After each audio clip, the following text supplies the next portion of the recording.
아멘. 우리 옆 사람들에게 한번 인사합시다. 당신의 얼굴을 보니 주님의 얼굴을 봅는 것 같습니다. 시작. 예, 많이 좋아졌어요. 옛날에는 인사를 하면 찡그려 가면서 째려보면서 인사를 했는데 지금은 그런 사람이 거의 없어요. 한 두세 명인데 다시 한번 얼굴을 깊이 정말 주님 얼굴 보는 것처럼.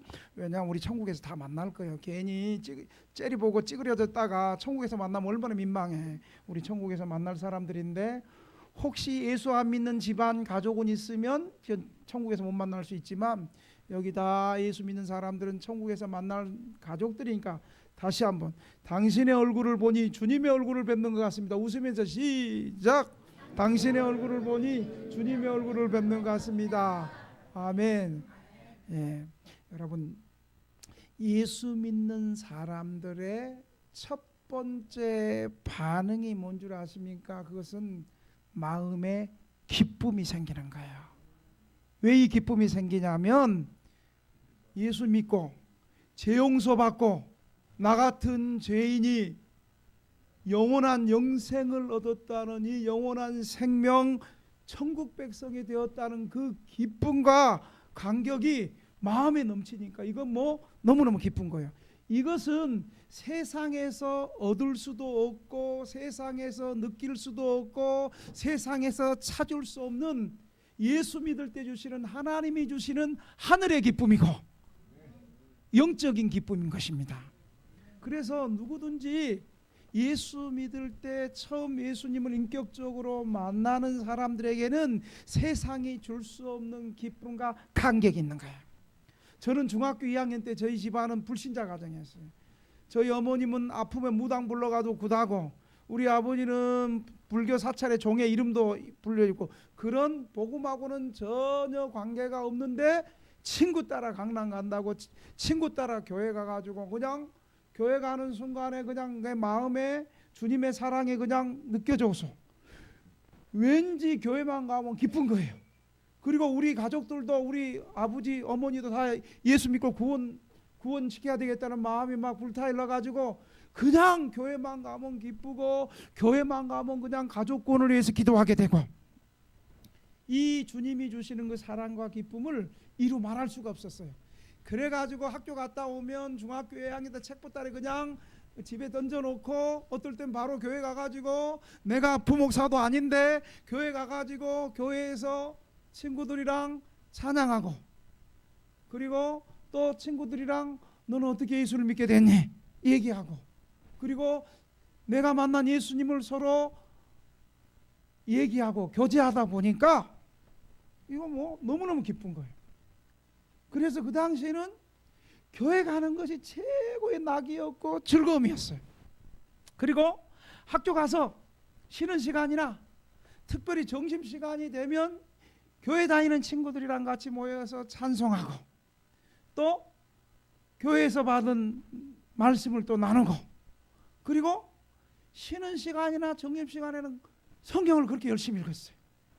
특별히 사복음서가 그렇게 재밌었어요. 그리고 요한계시록도 재밌었어요. 요한계시록을 읽으면 좀 두렵기도 하지만 그래도 천국이 믿어졌고 이 좋은 천국 빨리 가고 싶었고 근데 아직까지 안 보내셨어 우리 주님이.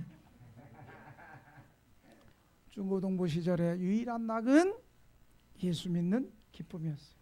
여러분도 예수 믿어 첫 번째 예수 믿고 느끼는 기쁨이 있었죠?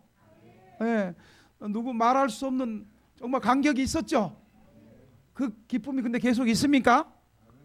근데 아멘이 시원찮은 거 보니까 그 기쁨이 좀 사라진 것 같아. 그래서 오늘 그 기쁨을 좀 얘기하려고 그래요.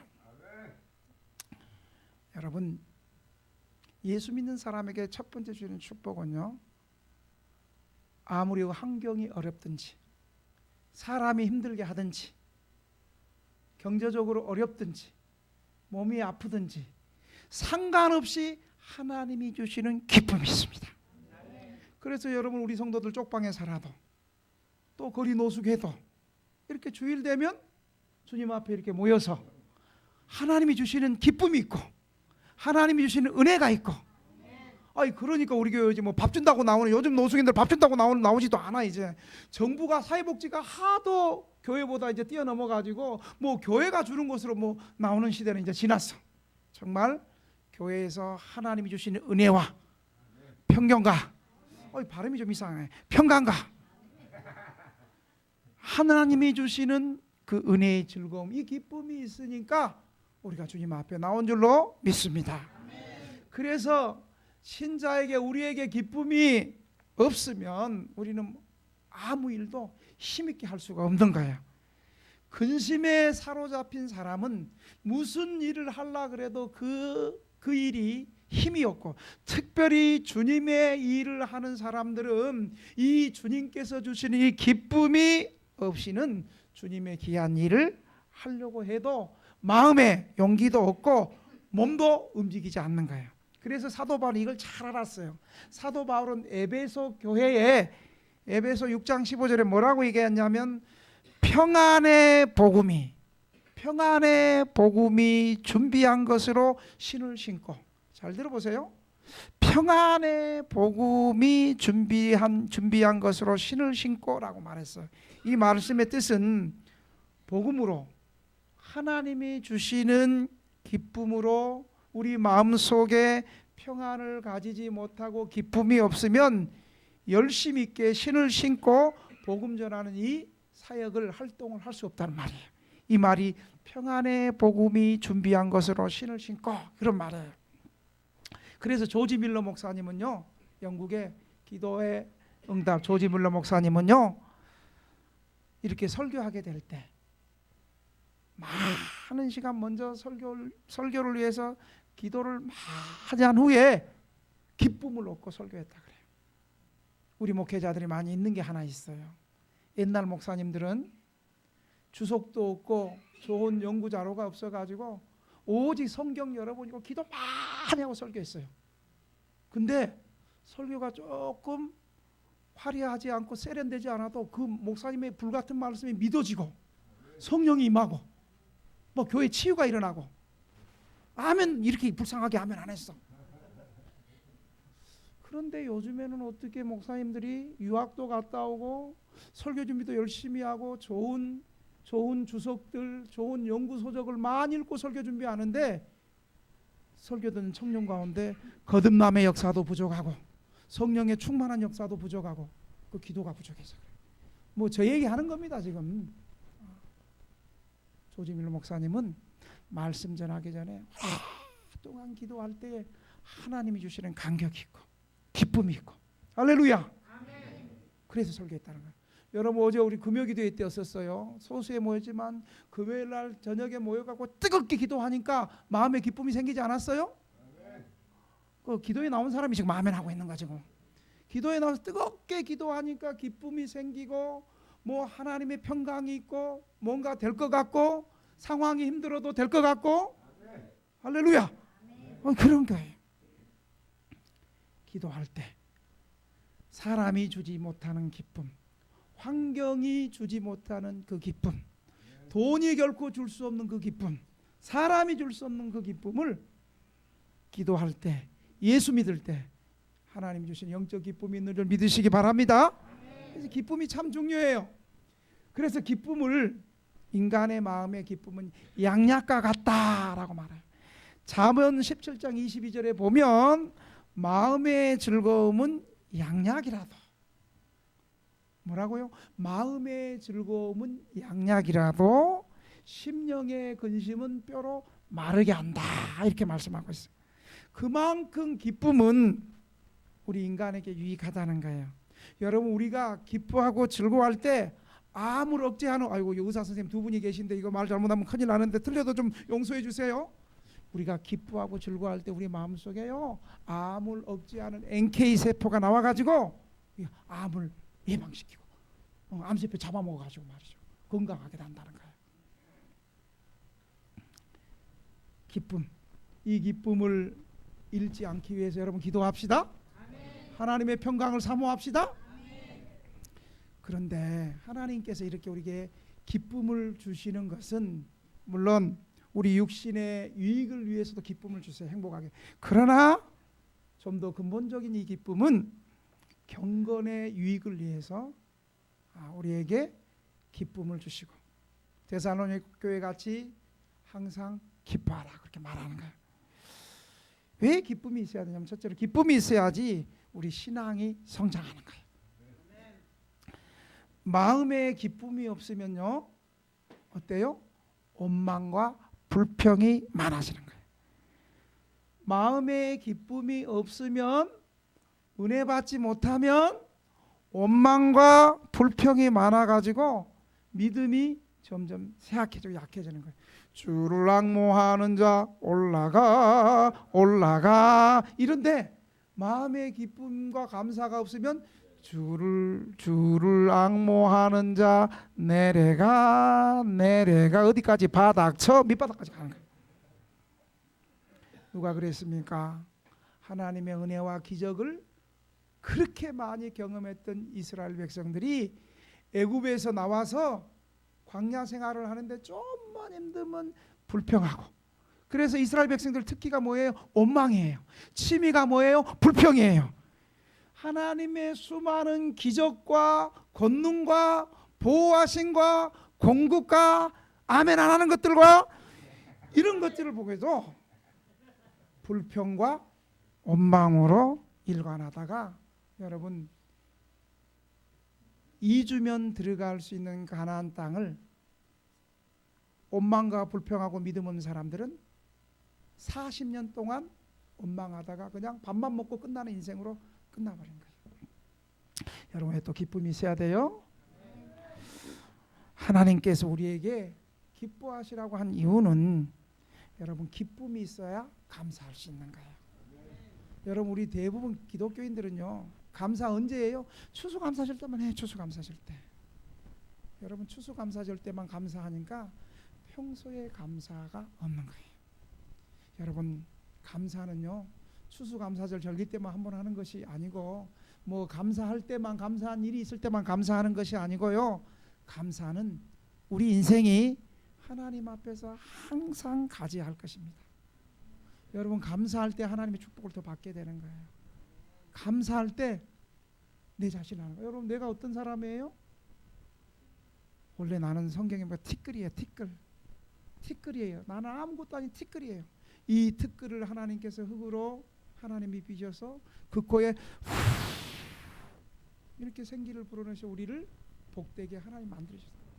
나는 아무것도 아닌 티끌인데 나 같은 사람을 하나님께서 인생으로 태어나게 하셔서, 여러분 요즘에 우리나라 인구 절벽이에요. 애도 잘 가질라 하지도 않고 요즘에 하도 컴퓨터 많이 하고 이러니까 임시도 잘 안 돼. 수많은 사람들이 병원에서 애 가지려고 얼마나 노력하는 줄 아세요? 그런데 우리는 그냥 순풍순풍하고 순풍 산부인과도 안 갔는데 그냥 그 순풍순풍 태어났어요. 하나님께서 우리 인생을.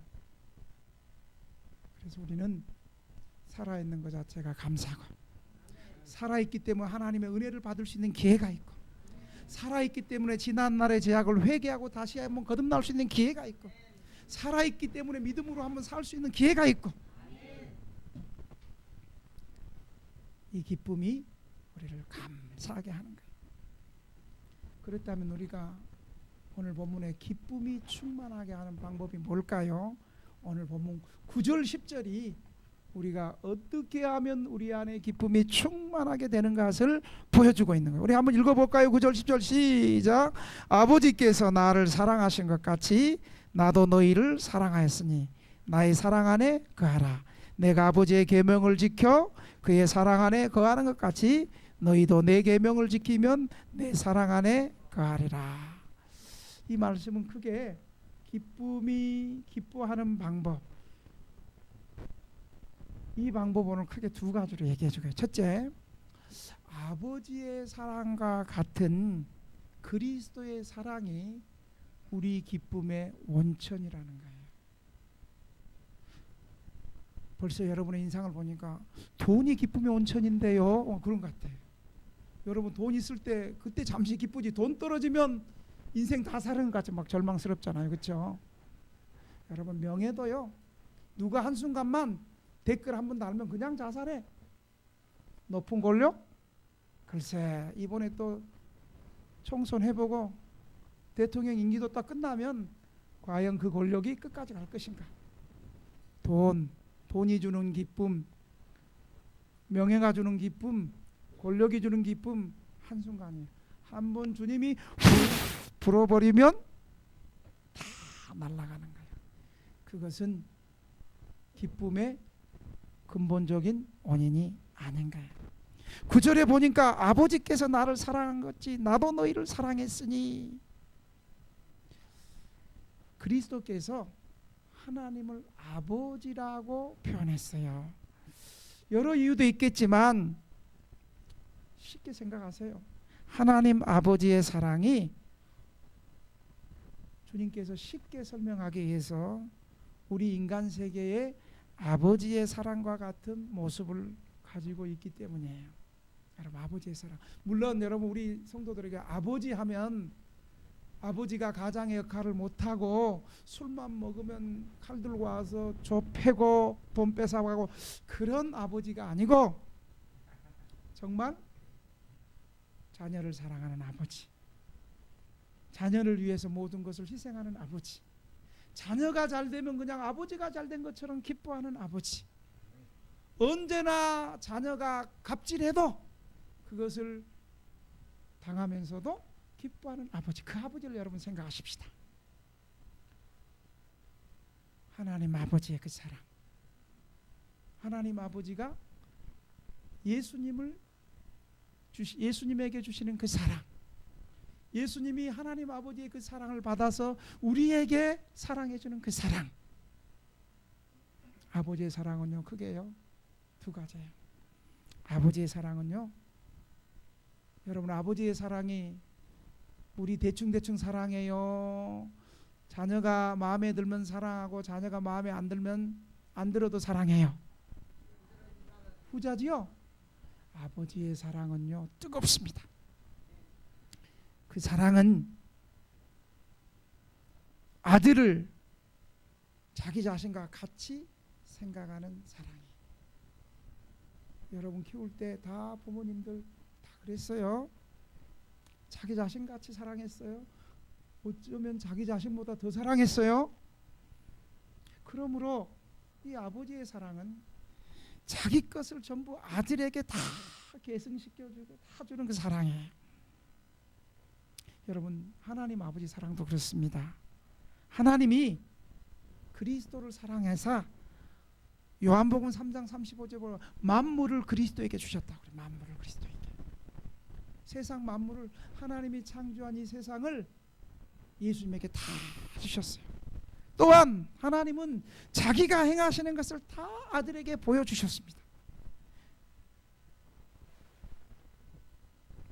아버지께서 아들을 사랑하사 자기가 행하신 것을 다 아들에게 보이시고 또 그보다 더 큰 일로 보이사 너희를 놀랍게 여기며 하시리라.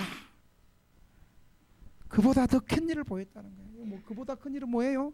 죽은 자들을 부활시키는 큰 일을 아들에게.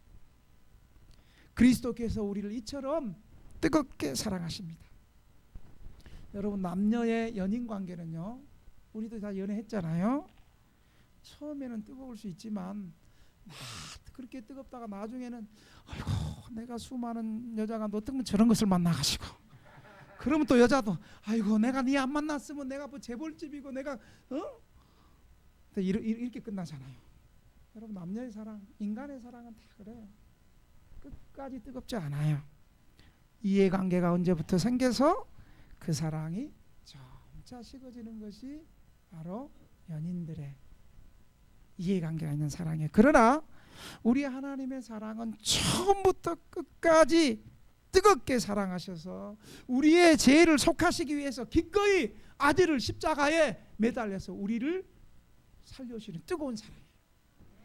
우리 하나님은 우리를 구원하시기 위해서 예수님을 십자가에 못 박게 하는 거 주저하지 않았어요.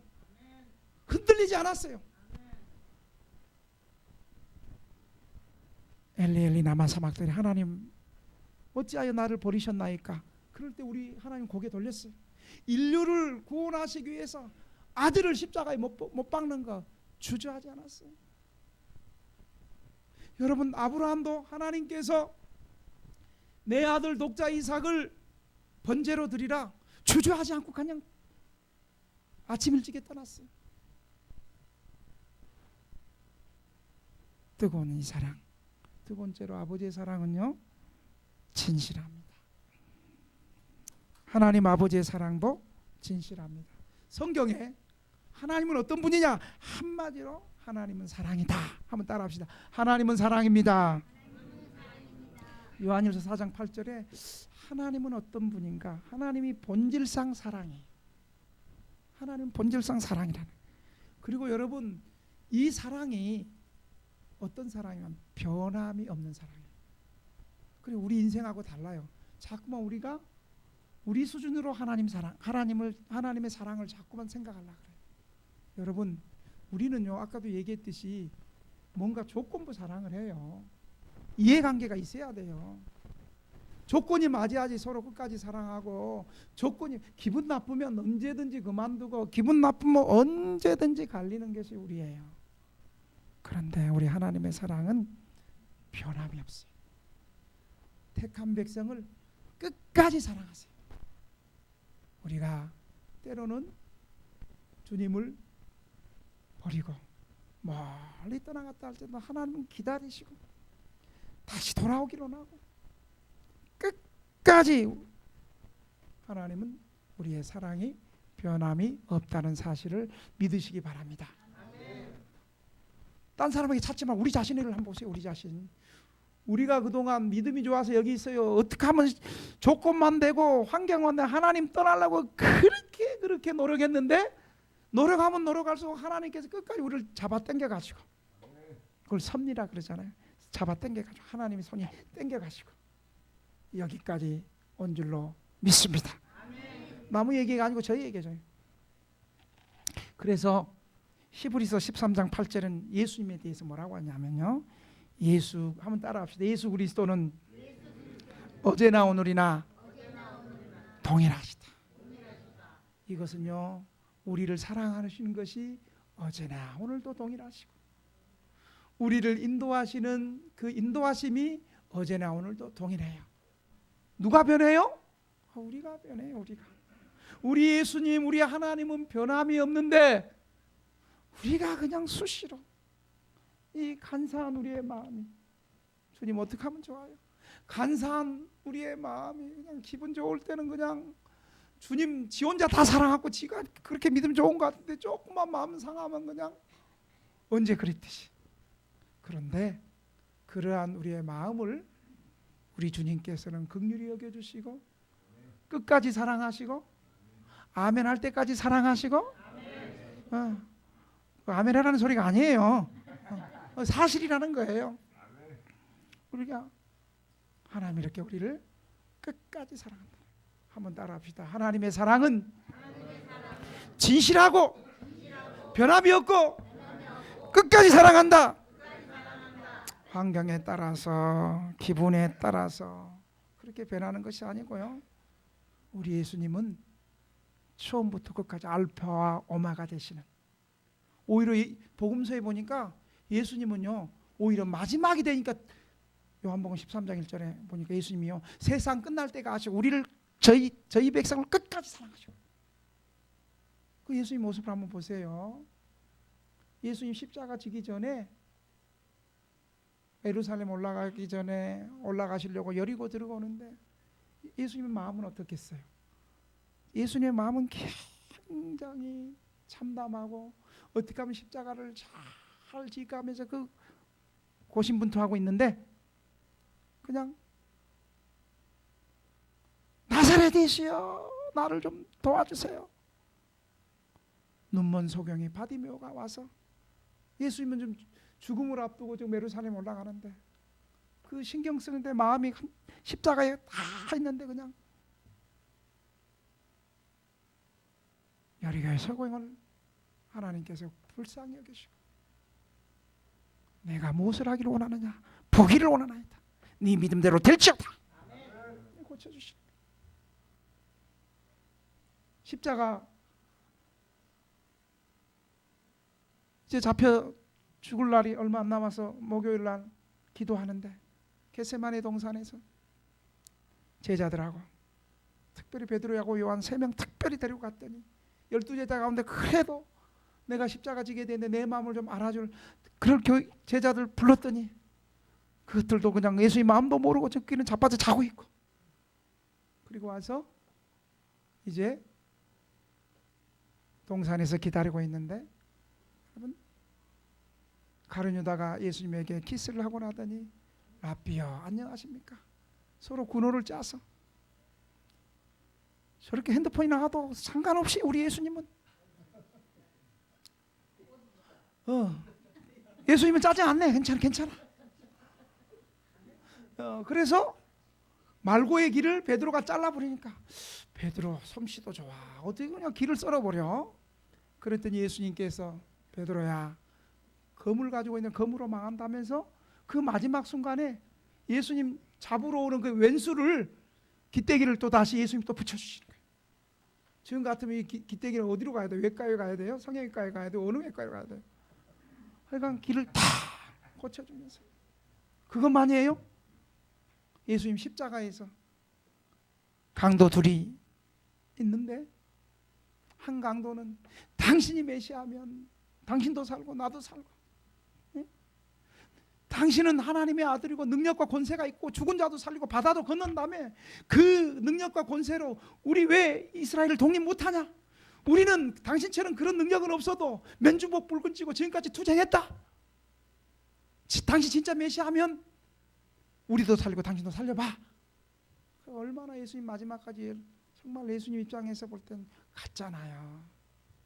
예수님은 묵묵하게 가만히 계십니다.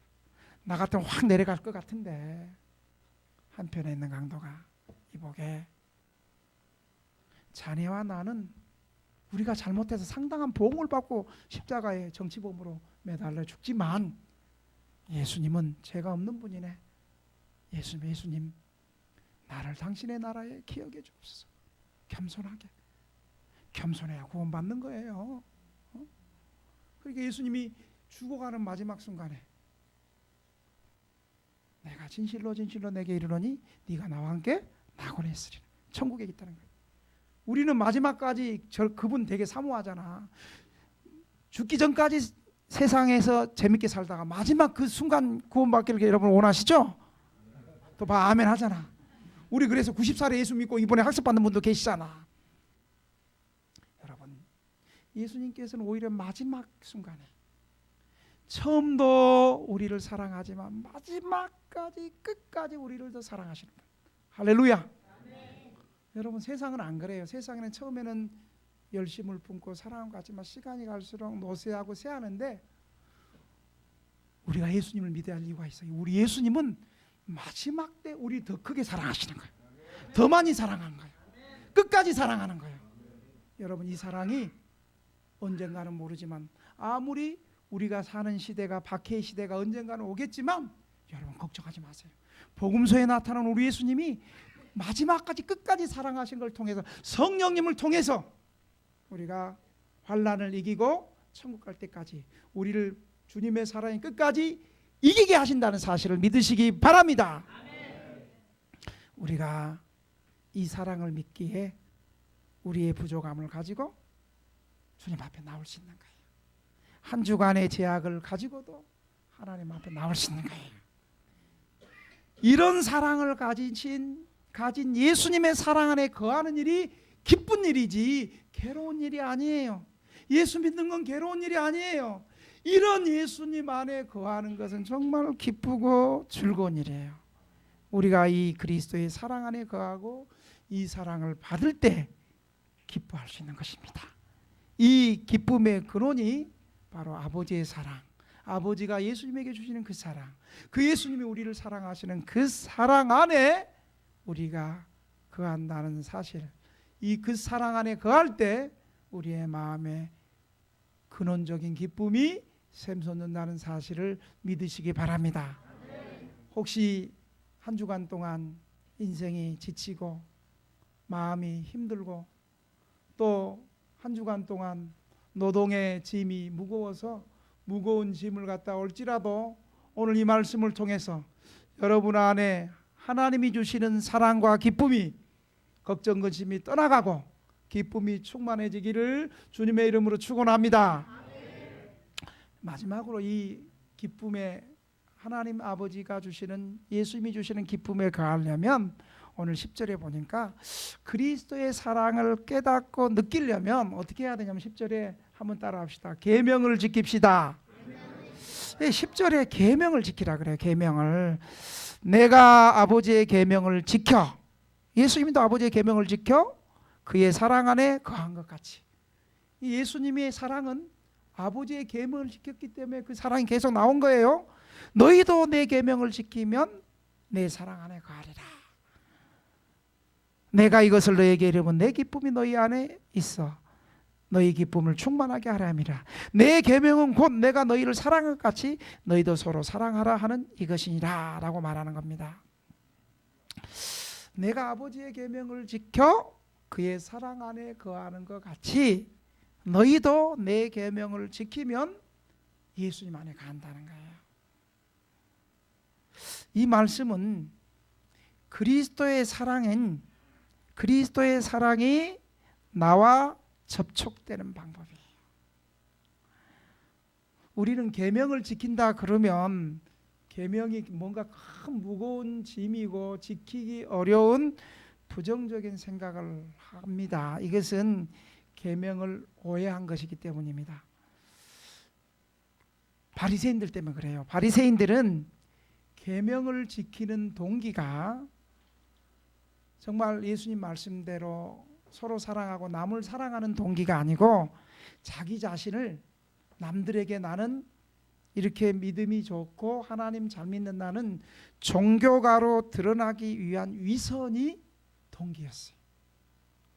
그러나 예수님의 계명의 목적과 정신은요, 남들에게 내가 이렇게 믿음이 좋습니다, 내가 이렇게 하나님 잘 믿습니다, 남들에게 보여주기 위한 체면과 위선이 아니고 이 예수님의 계명과 계명의 정신은 사랑이에요. 사랑만 이루면 계명이 완성되는 거예요. 12절에 계명이 무엇인가를 말해주잖아요. 내 계명은 곧 내가 너희를 사랑한 것 같이 너희도 서로 사랑하라 하는 이것이니라. 사랑할 때 계명이 완성되는 거예요. 여러분, 우리 예수님은 우리를 어떻게 사랑했어요?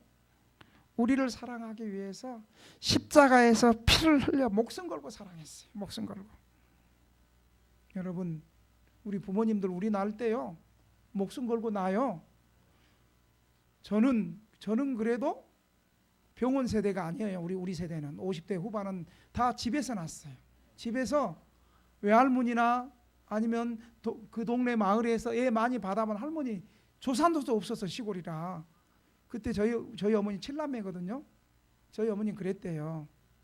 애 낳으러 갈 때 이제 세숫도에 뜨거운 소독하기위해서 탯줄 짜야 되니까 가위 소독한 거, 그 다음에 세숫도에 뜨거운 물, 그거 이제 애 낳으러 그 방에 들어갈 때 신발 벗을 때 저희 어머니 그랬대요. 애 낳을 때마다 내가 살아서 나올까. 왜냐하면 옛날에는 애 거꾸로 쓰면, 지금은 제왕절개에서 꺼내지만, 의학이 발달을 꺼내지만 옛날에는 어때요? 애 거꾸로 원상복귀 운동해서 막 애가 다시 원위치해서 나오지 않으면 거꾸로 되면 죽었어요. 산모도 죽고 태아도 죽고. 의사 선생님 두 분 계시는데 맞아요? 우리 그랬어요. 그래서 저희 어머니는 애 낳을 때마다 그랬다 그러더라고요. 내가 이 방에서 살아서 나올까. 여러분, 우리 부모님도 우리 낳기 위해서 생명 걸고, 물론 지금 뭐 한 40대나 50대 이하는 병원에서 그냥 이렇게 제왕절개에서 나오는 경우도 있습니다만, 그래도 근본적으로 부모님이 우리를 잉태하고 우리를 이 땅에 출산시킬 때는요 생명 걸었어요.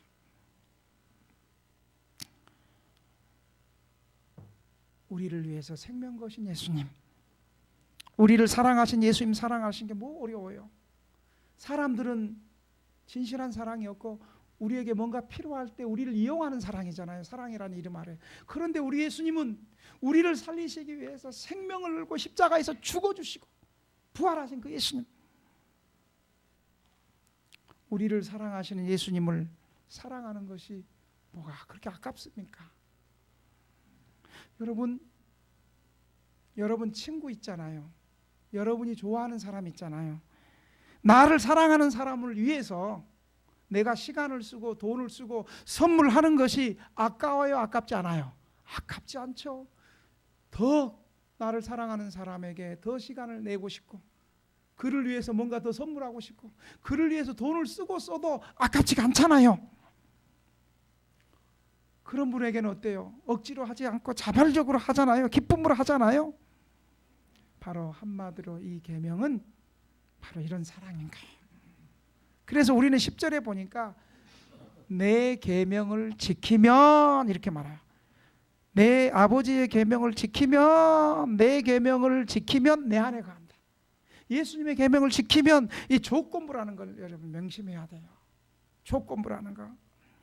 이것은 사랑하는 사람들 사이에 행하는 하나님의 언약이요 계약입니다. 그리스도는 우리 신자들과 계약하시고 그대로 일하십니다. 그것이 예수님의 진실성이고 예수님이 살아계신 증거이기도 합니다. 그러므로 우리는 그리스도의 기쁨에 거하는 사랑의 계명을 순종하는 신비함을 여러분 겸손하게 배워야 합니다. 계명은 무거운 짐이 아닙니다. 요한일서 5장 2절 3절에 보면 우리가 하나님을 사랑하고 그의 계명을 지킬 때에 이로써 우리가 하나님의 자녀를 사랑하는 줄을 아느니라. 하나님을 사랑하는 것은 이것이니 우리가 그의 계명들을 지키는 것이라. 그의 계명은 무거운 것이 아니로다. 왜 계명이 하나님의 사랑으로 간주됩니까? 그 이유는 우리가 그것을 지키면 잘 되고 생명을 얻기 때문입니다. 잠언 4장 13절에 훈계를 굳게 잡아 놓치지 말고 지키라. 이것이 내 생명이니라. 우리가 계명을 지킴은 생명을 보관함과 마찬가지로 중요합니다. 이제 말씀을 마치겠습니다. 하나님께서 우리 신자들에게 계명을 주신 목적은 우리를 괴롭히려는 목적이 아니고 축복하시려기 위함입니다. 그런데 신자들은 이 계명을 무거운 짐으로만 생각합니다. 우리가 이렇게 생각하는 동안에는 하나님의 사랑을 깨닫지 못합니다. 가정에서도 부모를 잘 순종하는 자녀들이 부모의 사랑을 깨닫고 그렇지 못한 사람들은 부모의 사랑을 다 알지 못합니다. 그리스도의 계명을 달게 받지 아니하며 그것에 대하여 진지하게 순종하지 아니하는 태도는 그리스도를 바로 믿는 태도가 아닙니다. 그것에 그리스도의 주 되심을 부인하는 태도입니다. 그러나 그리스도의 계명을 지키는 자는 오히려 믿음이 강해지고 영안이 밝아져서 모든 것을 바르게 해석하고 기쁜 생활을 유지하게 됩니다. 그런 믿음은 환난을 소망으로, 고난을 축복으로, 위기를 기회로 생각하고 성경에 가득한 모든 약속들을 천국의 수표와 같이 생각하며 이 땅에서 진실하게 믿음 생활하게 된다는 사실을 믿으시기 바랍니다. 이 주님이 주시는 기쁨에 거하는 저와 여러분이 되시기를 주님의 이름으로 축원합니다. 여러분 오늘 받은 말씀